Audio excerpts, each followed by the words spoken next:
Reka tugushimire kandi tukwifuriza ibihe byiza ngiri gukurikirana Izashi Meza Fresh. Iyi ni YouTube channel ni Izashi Meza Fresh, Izashi nyirazo Izashi Media, Izashi Entertainment. Mushishikariza gukomeza gukanda subscribe kugira ukurikirane ibiganiro bikomeza kunyura kuri no YouTube channel. Inkuru na yindi, inkuru ni y'umuhungu uturuka mu karere ka Nyamasheke, akaba yitwa Yamano Waboy ndetse n'ayandi mazina menshi cyane.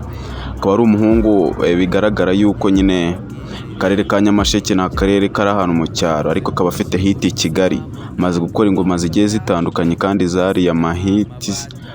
Hari yo bita ngo, hari yo bita ndi kwikubita. Tukivuga ku ngoma ntago twabura kubabwira yuko hari na collab yagiye yakabahanze bamwe na bamwe bakamutenguha, nyine umuhanzi akishakisha birumvikana. Nka ndi kwikubita kabisa ya tekinitse Bruce Melody ngo babe bayifatanya cover, biza kurangira byanze arabyanga tu. Ariko nyuma zaho yaje gukora hit irenze cyane, ayikorana na Papa Cyangwe yitwa ngo nta kindi ndenzaho no ku ndirimbo yitwa gusa wumve yuko nyine ari ibintu bya hatari kuba umuhungu wacu yarabonye hit. Gusa rero tukivuga gutyo, hari ibindi bintu bitari kumvikanwaho hagati ya Waboy ari we Yamano n'abafana biwe. Hari abanyamakuru bagiye batandukanye, harimo Gasuku, harimo Dumba n'abandi bagiye batandukanye cyane ko hano kuri YouTube amacano menshi yabigarutseho. Ngo hari amavideyo ngo yamufashe ngo arimo aranyese buri umwana, ngo iminota ngo igera kuri 45. Ariko amakuru hari n'ayuko iryo ni iterabwoba. Amacano menshi yabigarutseho, bakora ama live agiye atandukanye.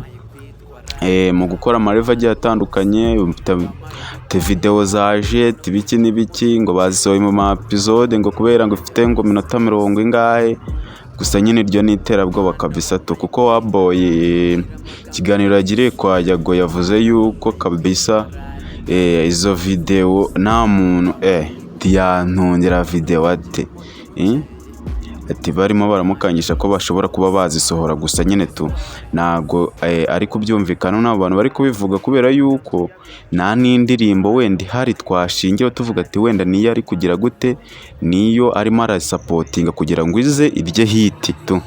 Ariko turabizi ko amahit menshi afite, ntabwo nyine ni wa muntu ukora indirimbo akayisohora akayimupromotinga. Ibyo bintu by'amaprank agiye atandukanye ntago tubimuziho, biba ari nabyo yaba arimo ari indi shusho arimo aratwereka twe nk'abafana biwe. Ntago rero ikiganiro yagiriye kwa Yago yavuze yuko ibyo bintu bidashoboka kabisa, ntabyo azi nta n'ibyo yumva biriho. Ariko nyirizina nyine mu kuvuga kwe wumva ko wenda gashobora kuba karimo, ariko kakaba katari keshi nyine tu. Gusa niba iyo video bayishyira hanze, nabo bari komeza babivuga, ni bari kuyishyira hanze kuko nkuko bari kubivuga. Amakuru ariko hari nyine nayo ko iyo video ni iterabwoba, kuko nyirizina ntago video yaba ihari ukomeze ngo bivuge kandi ubizi ko uyibitse ntuyirekure. Ikiganiro yagiriye kwa Yago kandi Yago nawe yagarutse kuko hari video n'abandi bantu afite nabuze ubwambure ukuntu nyine ibyo bintu sinzi impamvu birimo biraza keshi hano mu Rwanda, kandi ibyo bintu ntago ari sawa.